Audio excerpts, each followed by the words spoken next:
Hi everyone, welcome to our garden. This afternoon, I will show you the fruitless guava trees that we had. In my previous videos, you watched that I harvested some of the guavas, but now it's empty because guava season is gone. But ta-da! This one is as short as I am. And ta-da! Hi!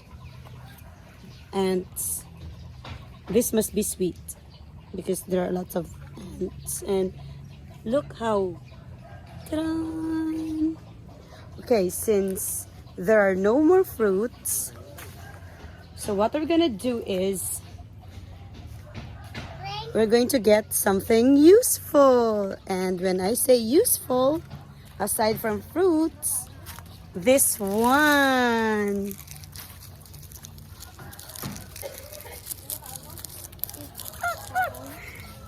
You saw this in my previous videos. Okay, all right. Acacia leaves are very important in caladium plants. I'm gonna write the link. I'm gonna put the link in the comment section. So please check it out. How useful are acacia leaves. Okay, it's time to get them.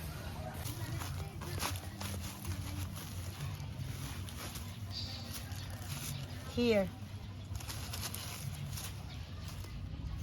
I'm not an expert when it comes to caladium, and I'm doing this to support Colors and Greens Garden. Check out her page on Facebook, Colors and Greens, because she has a wide variety of different caladiums. She has a wide variety of caladiums. So this is useful for her plants, and thank God I have this.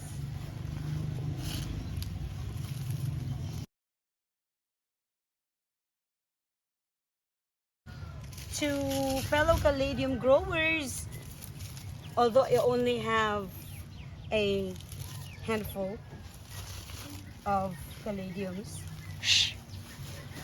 but I'm gonna get as much as I can, Mom, to fill this. what is guavas? Huh? What is guavas L? No more guavas dun. It's okay. Next year, I'll reserve you the other one. Taran, see? Oh, come closer, Bala, and show them. Wow! Oh my, oh my.